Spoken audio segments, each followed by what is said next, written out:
مێک بۆ کۆنسڵی گشتی تورکیا لە هەولێر کە هەفتەی ڕابردوو ئاماژەی بەوە کرد کە لە ئۆپەراسیۆنەکانی تورکیا بۆ سەر خاکی هەرێمی کوردستانی عێراق هیچ هاوڵاتیەکی مەدەنی بە ئامانج نەگیراوە. هاکان کاراجای سەر کۆنسڵی تورکیا لە کوردستانی عێراق لە کۆنگرەیەکی ڕۆژنامەوانیدا و لە وەڵامی پرسیارێکی ڕۆژنامەواناندا سەبارەت بە هەڵمەتە سەربازیە بەردەوامەکانی تورکیا لە کوردستاندا گوتی ئێمە هەرگیز هیچ هاوڵاتیەکی مەدەنیمان بە ئامانج نەگرتووە. لە ساتەوەختی ڕاگەیاندنی هێرشی ئاسمانی تورکیا بۆ سەر هەرێمی کوردستان لە 15 حوزەیران لە ژێرناوی چنگی هەڵە و هەروەها پەلاماری سەربازی خاگڕەوی لە 17 حوزەیران لە ژێرناوی چنگی پڵنگدا زیاتر لە 6 هاوڵاتی مەدەنی شەهید بوون و 4 هاوڵاتیش بریندار بوون. لە ئەنجامی ئۆپەراسیۆنەکانی تورکیادا چەندین ڕەز و باخ و کێڵگەی کشتوکاڵی و ئاژەڵداری هاوڵاتیان سوتاون و مەترسی چۆڵبوون لەسەر چەندین گوند و ئاوایی دروست بووە.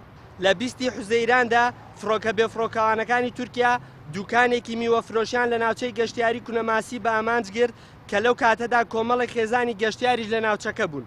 لە ئەنجامی بۆردومانەکەدا پەیمان تاڵبی 31 ساڵ قاچێکی لە ئەژنۆی بەرەخوارەوە لە دەستدا و بە گوێرەی ئەو داتانەی کە سیپیتی کۆی کردوونەتەوە لە مانگی ئابی ساڵی 2015ەوە تاوەکو ئێستا فڕۆکە جەنگیەکان و فڕۆکە بێفڕۆکەوانەکان و تۆپخانەکانی تورکیا بوونەتەوەی شەهیدبوونی زیاتر لە 85 هاوڵاتی مەدەنی و برینداربوونی زیاتر لە 95 هاوڵاتی مەدەنی تر.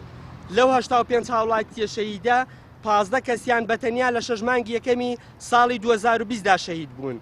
ئۆپەراسیۆنەکانی تورکیا بوونەتە هۆی چۆڵبوونی سەدان گوند لە هەرێمی کوردستان و بوونەتە هۆی مەترسی بۆ سەر ئاسایشی ژیان و بژێوی هەزاران خێزانی ناوچەکە.